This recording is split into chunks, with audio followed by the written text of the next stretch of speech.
continue the series. I thought it was important to throw in a little bit of stuff that might be a little bit more towards what is specific to you, not based on what we have spoken together. We haven't really spoken much other than a few texts here and there, but via what I observe. So to kind of comment on my observations based on your speaking with other people, and to kind of give me a little bit of an idea where you're at. You've made a kind of comment here and there about feeling under the weather or those kind of things. So I'm going to take this time to these next two visits and address them as if you had been speaking directly to me, and assuming that what you were saying was and I know you're not a liar, so it's truth. So I'm going to assume that was just thrown out there for people to understand. Anyways, but to comment on that as if you were sitting in my office and I was asking, well, how are you doing? And you said those things. So that's what I mean. So anyways, this visit here, which I might actually record this one to put online. So I'm going to, because the topics are important for many people. So I'm going to go ahead and introduce it as if it was going out to, and then I won't be talking specifically to you, but I'm probably going to post this one on my site because I think it's important for people to understand. So I'll do my little basic intro that I normally do in my other videos.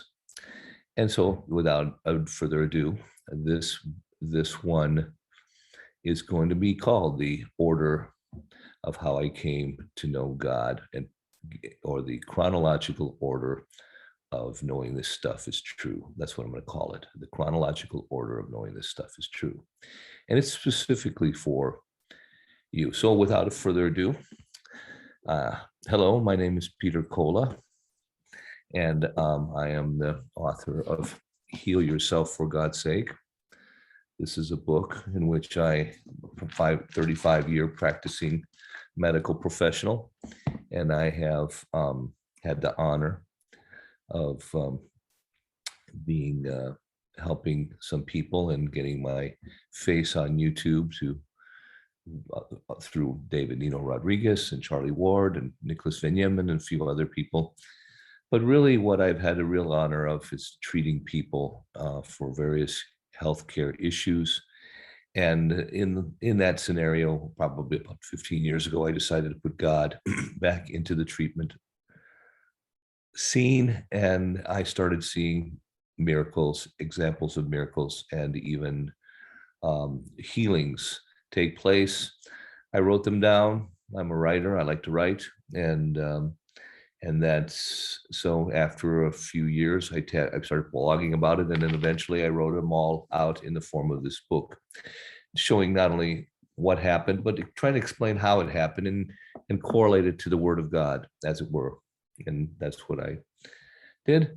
And then I wrote a second book during the lockdown, which is Quantum Ascension. And this is where I asked God, how does it work? And he told me through signs and wonders, and sometimes even through spoken word.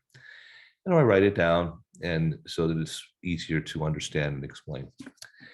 Today's show, or today's particular episode of this treatment, is called The Chronological Order of How I Started Putting God Back into the Treatment Scenario. Basically, why?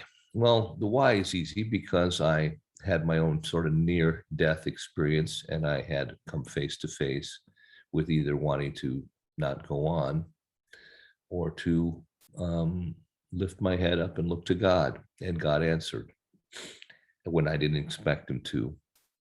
And he answered in a way that I knew he was real. That's my experience. A lot of other people have experienced very similar kind of come to Jesus meetings, I like to call them. But long before this episode happened, I actually started to question my own medical scenario. That questioning came initially in the form of learning that I couldn't trust some of these venues that were supposed to be designed for our health care, namely, initially, the insurance industry. I was a private practitioner, I still am. And of course, I had to bill insurance for the care of the visits. And I began to realize very early on that the insurance industry didn't have the best interests of the patients at heart. As a matter of fact, I was surprised to see that they oftentimes rewarded companies that seemed to hurt the patients or um, put them almost in a scenario where they were chronically coming back to coming back over and over and over and over again. And it was like, wait a minute, I'm trying to save you money here, and yet you seem to reward these companies that are doing bad with contracts, and you punish people like me. That I'm not going to get into a lot of details, but it basically, I saw very examples. It would drive my daughter crazy. She would work for me. She was my manager as well as biller. And she used to come crying because she would find examples of patients who were denied care because they lived in poor parts of town, while people in rich parts of town would get their care approved immediately with the same symptoms, same issues. This kind of stuff, I very quickly realized I couldn't trust the insurance companies. I would call them, I'd fight for the patients. They would lie to me constantly, telling me that they would never receive my bills when I know they did, and or other things like they'd say, well, that patient canceled their care or didn't want to have care anymore, and I call the patient and they lied. I mean, it was just one thing after another. And I realized very early on I couldn't trust the insurance industry. They didn't have the well-being of the patients in any way. Then we move on, and as I moved further along, I started getting more and more examples of where the big pharma, in my private practice and along with other private practitioners, other doctors that I knew, they were seeing the same thing: lies, examples where things in the pharma, specifically in these things, the early ones, the inoculations or the flu things, they were being lied to about what was in them. And the ones who had the courage, or at least went and looked into it, they would see that it wasn't what they said it was. They'd see examples of people, many of their patients who get this would get the flu anyways, and people who didn't get it. It was like, it just didn't make any sense. And when they wanted to find out more, they would start to be punished for it. And I've started seeing this dark side of big pharma where I couldn't trust them, and they started lying. I started working later in the cancer industry. I was working at one of the biggest cancer treatment facilities in the country. And I saw all kinds of lies in there, and even sat with some of the oncologists, and they would sit there and laugh about the outrageous charges that they would make for these concoctions that they themselves admittedly would never take themselves or allow anybody in their family to take. So toxic that they know that even just exposing their skin to it could be deadly. And while we're on the subject of cancer, I had shared with me years before the fact that I don't remember who the scientist was, but some researcher, very famous woman back east in one of the bigger researching hospitals, had discovered that a very rare form of cancer, when she evaluated the patients, she was able to find different strains of a very complex polypeptide or some kind of molecule that was in the bodies of these patients' blood. And the thing about it was, it wasn't produced by the body. It had to come from the outside. And when she evaluated and studied each of these people's, they were diverse parts of the world. So it was like strange that, they would get poisoned, as it were, with this particular chemical. It would be in high concentrations in their blood. Well, then what she ended up finding out was that it wasn't from one particular product, but it was a combination of three different things. That they had a certain food that it was in, that it was a certain that they'd gotten a piece of it in, and it was from some kind of poisoning, maybe from pesticide. And with those three parts, with some kind of facilitator or some kind of catalyst, it came together, and then it had an enormously nefarious effect on the body. Basically caused the person to get a very rare form of cancer, and then of course they would die. When she published her information and released it to her organization, many of her colleagues said, don't publish this. You absolutely can't do this. This is, even she's like, hey, I found this. It's true. I've got to. And she released the information. Of course, within a very short time, they found her dead, beaten, 3 bullet holes, I believe, in her head. And of course, they deemed it suicide. That's always the thing about the suicides with multiple bullet holes. It's like, what, 1, 2, 3, the first bullet hole didn't work, so I better go ahead and shoot myself 3 times to make sure I suicide. What a bunch of baloney. So you can't trust the whole cancer industry. When the majority of the cancer guys that work in that industry would never even think about taking that kind of treatment themselves or anybody in their family. Yet they have no problem prescribing it to others for enormous doses of, the amounts that they charged, tens of thousands of dollars per chemo treatment. It's just ridiculous. And not to mention the other stuff. To stay in one of those facilities, big fancy cancer centers, is hundreds of thousands of dollars. And they charge the person millions, and they have to sign away their rights so they get everything, their home, everything, if they go there. It's ridiculous. And that's right from the administrator. One of the gals is telling me this is how it works here. I couldn't trust it. That industry couldn't. There was something so dark, nefarious. Big business. There's a lot of big business companies out there that are doing such negative things, so censoring and all of these different things that they're involved in the fraud, possibly in the fraud, or they don't care about the people's rights. They only care about their rights, their medical, their stuff. They don't care if they want to care if everybody else has to get this, but they're not going to take it. Can't trust big business. Well, what about the doctors? A few years, at least 10, 15 years ago, there was this big move to buy up all the doctors. After they bought up all the hospitals, these big companies, these big insurance companies are buying up all the hospitals. So they can charge whatever they want. It doesn't matter. They're just paying themselves. So the profits go out one door and goes in the other. So, hey, while they might, so that it can justify the high rate, there's a high raising cost of healthcare. I worked for 25 years in my private practice, and my rates never went up a dime. Even if I raised them, it didn't matter. The contract rate was set. I had got the same pay regardless of what I did per visit. And the only way you could make it work is if you somehow became more efficient. In 25 years, it didn't go up. Medicare rates have barely gone up at all. And yet the hospital rates have gone through the roof. An average stay in the 80s was maybe $1,000 a day. Now it's like almost $20,000 a day, $16,000 a day. It's crazy. They pay themselves. They make a lot of profit there. It's the way they hide their money.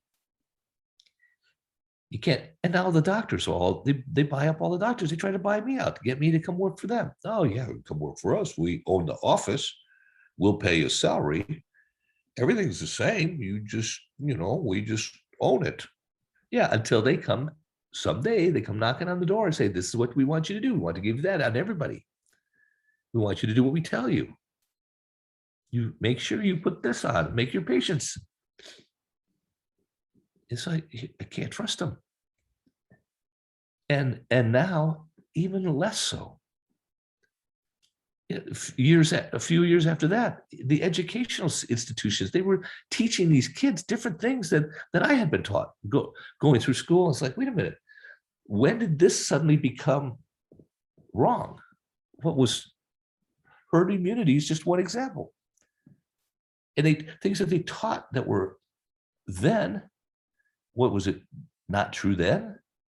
No, they've changed the education just enough so they can get in there and manipulate. But more importantly, they want to control at the top so that when they turn the screw, it will everybody on board follows suit. You can't trust them. Researching, all the research goes through the same companies, through the same pharmaceutical industry. Everything goes through that. All the 501c3 stuff, all the donation stuff, it's all owned by the same people. Can't trust them. The media that reports this stuff, if you watch these shows on TV, they talk about this and that. Well, you need to get this for your knee, but be careful you get this side effect, this side effect. It's not side effects. They're the expected effects. Side dish, like I said in earlier videos, the side dish is not something that you might get. No, the side dish is something you get. It's just on the side. Your attention's on the other thing, but the side dish is what you're going to get too. Side effect. It's not the maybe effect. It's the side effect. So you can't trust the media. They're the pockets. Can't trust the politicians. I mean, I trusted Donald Trump, yeah, and a few guys that they let in. So they got to have a few numbers in there. They can't put everyone in every position, yeah, but they put in the majority, the key positions, so they have the key spot. We don't get the vote. We never got the vote. We haven't had a fair election in a long time. I don't care who. I don't know anybody that would vote for Nancy Pelosi, Locke, or some of these other clowns that are in there. It's like they always just blame, all the people in the city voted for them, all the liberals. There's not that many of them. Can't trust the lawyers.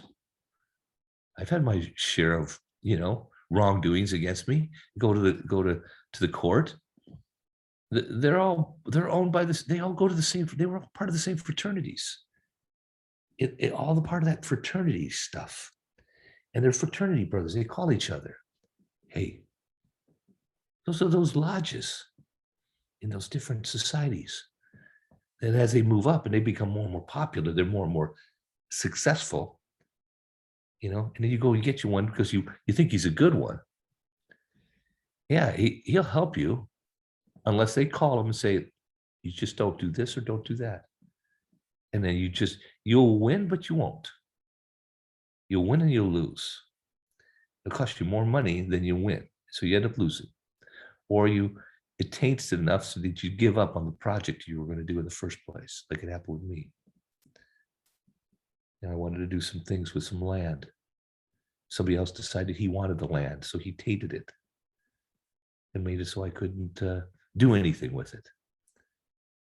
And then he buys my lawyer, and before you know it, I can't even do anything, So I just sell it for whatever I can get for it. He laughs. I think I got it for the cheapest price.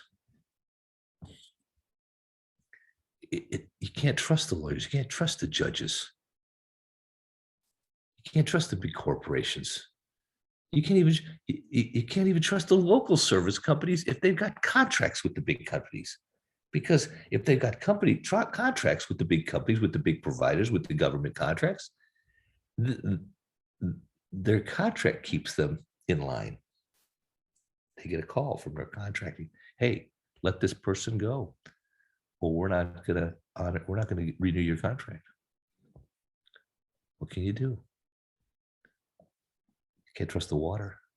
Find out that that fluoride is actually a toxin. It actually diminishes your ability to contact the spiritual part of yourself.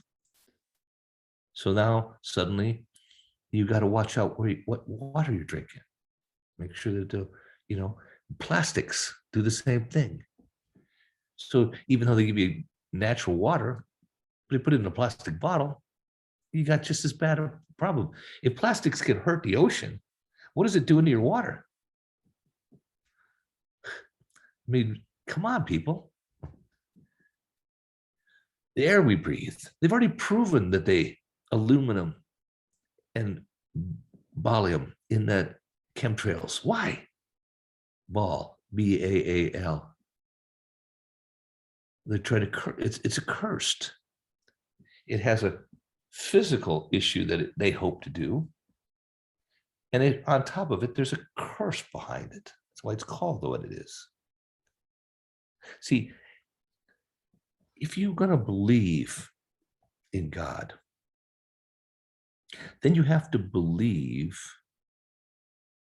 You can't say I believe in God, but I don't believe that these spirits are true, or the demons are true, or that the devil's real, or the curses happen. Wait a minute. If you don't believe, you either believe in God or you don't believe in God. Either you believe that God has the ability to speak through signs and wonders, and speak through TV, and speak through all these different things. He can talk to you. If he wants to talk to you, he can talk to you. You can open the Bible to any chapter and ask God, speak to me, put your finger there, and it will speak to you. I've done it. If he can do that, then why can't he talk through the Bible that we have? Of course he can. And if they take out parts, so what? He'll talk through the rest. If they take things away from a film that he wanted to put out there, he'll talk through the rest.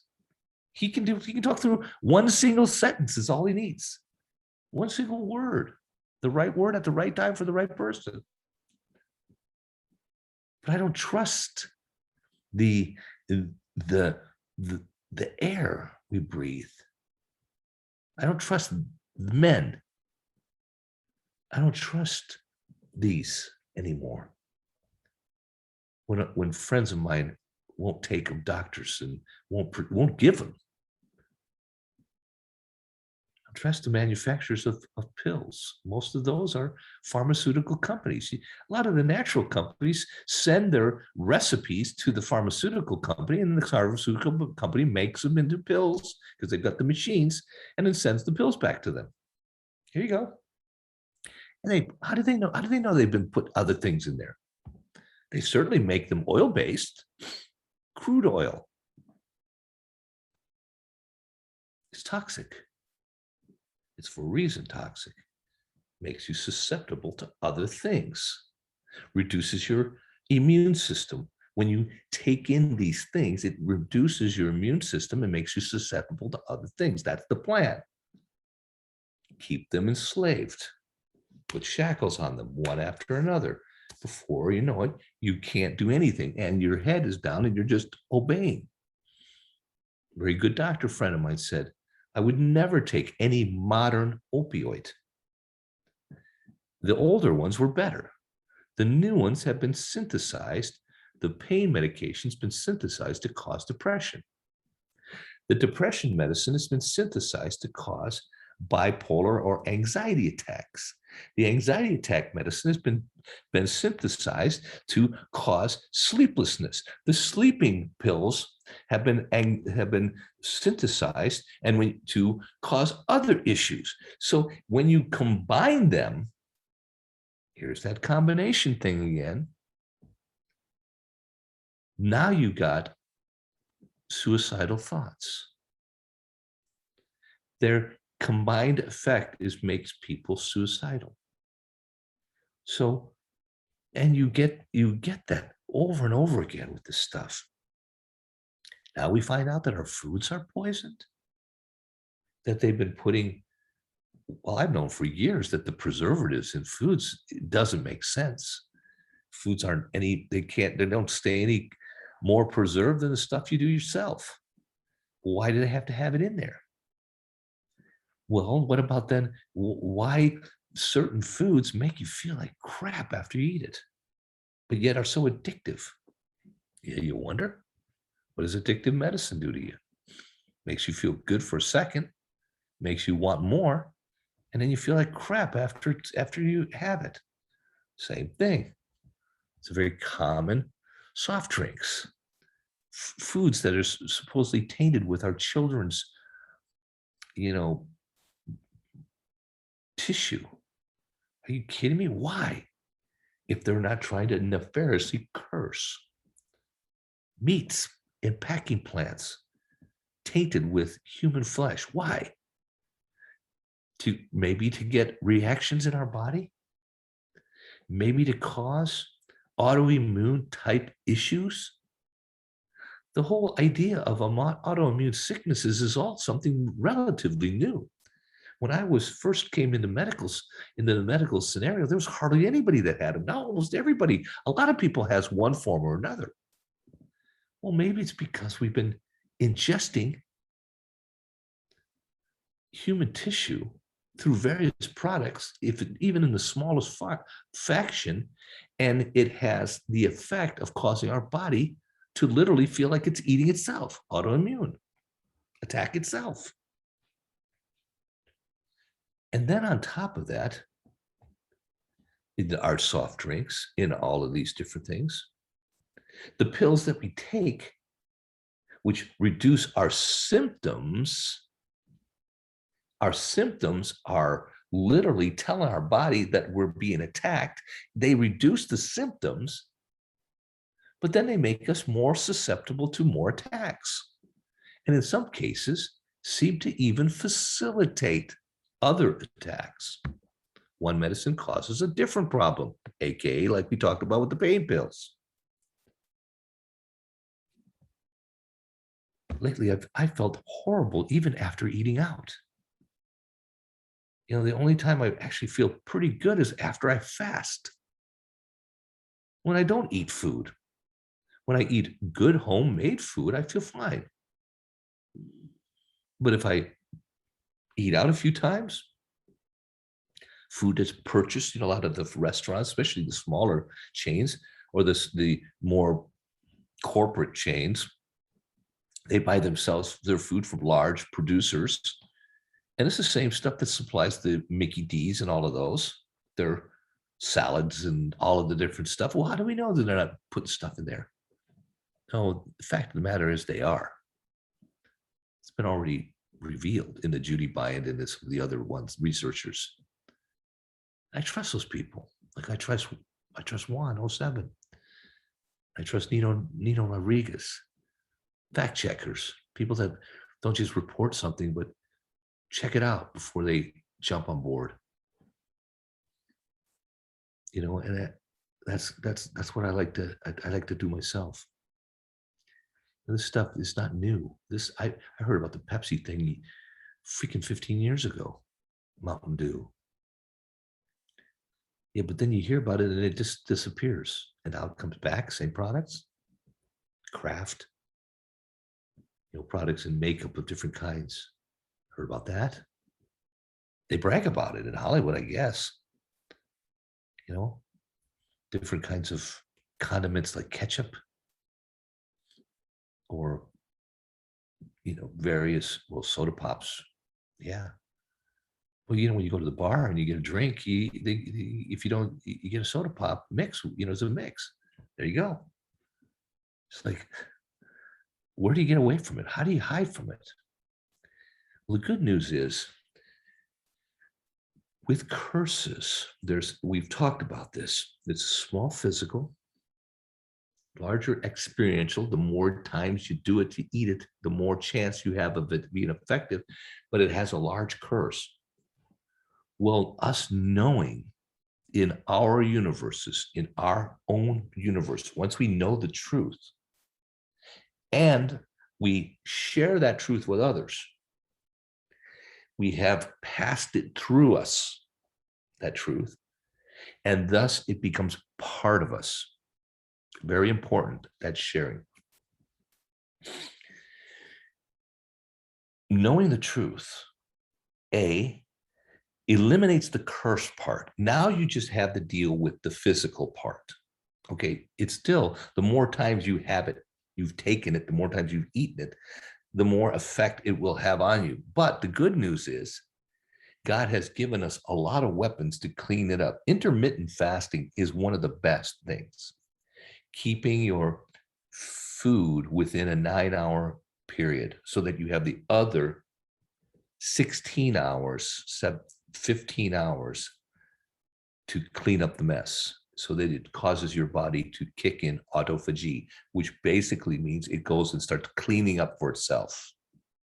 It won't happen if you eat past the 9.5, 10-hour thing. That's how it works. Wonderful information that doctor, I don't remember his name, but he got a Nobel Prize for it. For that. Not that I trust the Nobel Prize things, but anyways, I think they're also run by the pharmaceutical and big business. But anyway, he got one. And you get that kind of stuff, and that's one way to battle it. God said for his believers, for his people that believe and want to follow him, he will never put you a situation in front of you that you can't overcome with what you have in front of you. You don't have to go looking for something to get out of the problem. Now, he doesn't cater to fools. That doesn't mean you can just go off and go to the brothel or go to whatever you feel like and find yourself in a very bad place. And now suddenly you're being attacked. Well, wait a minute. Now I'm talking about following what God wants you to do in your life. He will provide everything you need. So he can provide it in the form of water, in the form of food, in the form of air, in the form of plants, in the form of, it could be providing a good quality penicillin that needs to, if you happen to be gotten an infection, or a good surgeon that knows how to correct something that's broken. Important. But that doesn't mean that you have to go when you, especially if something suddenly you got, I just got my shoulder, just suddenly, I didn't fall on nothing, but why go back to the same industry that causes the problem, that may have caused the problem in the first place, or maybe facilitating it with it. I've always loved these patients. I help patients, and there's one guy, very good friend of mine. He went in for treatment for hepatitis, and they give him chemotherapy, and they just about kill him. And for sure, they ruined him. And he goes in a coma and everything else. And then when he's all out and he's starting to build back up, he still wants to go back and ask them, what do they think about this or that? He trusts the very people that tried to kill him in the first place, thinking, well, maybe they've had a change of heart. It's like going back to a politician and asking, hey, you know what? We don't really like it that you stole the election, but let's go ahead and let's vote in new laws so that it never happens again. We'll do that for you. Sure enough. Or going back to the pharmaceutical industry, it's like, this cancer stuff doesn't really work. So maybe you should research something to work better for. We'll do that. Donate your money to the Cancer Foundation, and we will research it. We will find a cure. We promise. They don't want a cure. They like the situation just the way it is. They like it that they facilitated the problem. They created the problem. And they have the solution, or their solution, that will bring you from point A to point B, where they want you, complete destitute, completely dependent on them, where they can suck away every little bit of gift that God has given you. You gotta remember that everything is energy. Everything is energy. It's all created from the same energy. The only difference is intent. So knowing that everything good that comes, all good things come from God. That means everything good that comes in your life, even the products of your hands, out doing a good job, and you get good reward, and you take that reward and you go and buy something fun for yourself and your family, nice ski boat, whatever. That's good. It's a good thing. That's a gift from God. Then there comes the negative. Then it comes the negative attack. And they bring this energy that is meant for good, like your food or whatever, and they curse it with some ill intent to get you onto this road, this cancer road, and put you on a path where they offer a solution. But that solution is really very expensive to take away your gifts, all the gifts that God has given you, every bit of it. So what? So they can put it into another bar of gold and bury it in some cave under the Vatican? Yeah, that's right. That's exactly. They want, see the difference between selfishness and greed. I've talked about it before. Selfish doesn't want to share. Children can be selfish. I've been selfish. You don't want to share. I want to, I like, you know, whatever, my fancy hunting rifle, whatever, I don't hunt anymore. My wife won't let me. But but anyway, but I've had my little thing where I don't want to share. Okay. But greed is a different kind of animal. See, greed doesn't want to share, but greed, the difference between greed and selfishness is greed doesn't want others to have what they have. Greed, it doesn't matter how many cars a greedy man has, he doesn't want that person to have one. So he will fix it so the poor man is so poor that he can't even get a car. That's what he likes. That's greed. And I've known a few greedy cocksuckers in my life. They are all the same. They just don't want you to have it. That's what the cancer industry is. It's a greed scenario.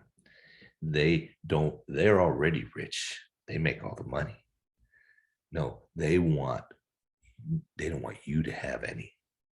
So they take everything from you, every bit of your humanity, until one day the person's looking in a mirror and doesn't even see a human being staring back, and they don't want to live. That's at that point, then I can't do anything else for you. Go on, you've done enough. So fasting is one of the greatest ways to clean up our body. A 3-day fast of only liquids, keeping away from coffee, milk, creamers, that kind of stuff. All creamers have the baby stuff in them. We need to stay away from that stuff. But if you're going to have tea, natural teas, naturally sweetened with honey or nectar, is fine. Even like a very like broth or something like that. Do a 3-day fast where you just, but not anything solid. You don't eat anything for 3 days, and see what you feel like. Do a Daniel fast where you go for 21 days with just vegetables. You eat only vegetables, nothing else. As many juices and stuff as you want, fruits and vegetables, but no meats. See how good you feel. You'll feel phenomenal because it takes away all those toxins. You can clear up your body with waters. We've talked about it. The water has so much power. It's a conduit for intent, good and bad. In the next video, I'm going to expand on the voice of God. what we talked about in the last video. So this video here is at 40 minutes, so I'm going to go ahead and end it. I hope you enjoyed this, and like and subscribe for the people who are watching, and check it out, some other videos. Again, this is going to be part of my treatment series, so I'm going to eventually have a whole series about treatments, and this happens to be the one about the chronological, how I learned to distrust the medical field. Okay. Anyways, we now teach with mind, body, and most importantly, spiritual. If you can't trust any of those scenarios, then who can you trust? That's the final question. God. God is the only one you can trust. So look to God in every scenario that you have, every negative attack, every problem when it happens. God, where's the spiritual side of this? And what are you trying to teach me? And how do I overcome? And you will. It's that following God and allow him to step through the stone. It doesn't mean you have to, go to church or no, you just follow God. Follow your father. And every good father that his child reaches out to cannot help but reach and pick them up and love them. I know. It's impossible for a good father to turn his back on his child when the child calls for help. Impossible. Can you imagine an infinitely more loving Father in heaven? Of course, he's never going to turn his back. So do it. Look to God. If you like this, like and subscribe. Share with others. That's more important to me than liking and subscribing. Share this information. Take it in. Make it truth. Pass it on to someone else. So important. And help my buddies, David Nino Rodriguez, Charlie Ward, Nicholas Yemen, Prime Minister, guys like that. They're out there busting their butts, trying to do what's right, trying to pass information. Support them. Support us. Again, buy our books. That's how you can support us. If you want a signed copy, you can write me at posture.is.everything@gmail.com. I also do private therapy sessions for individuals who are interested in body, mind, and spiritual therapies.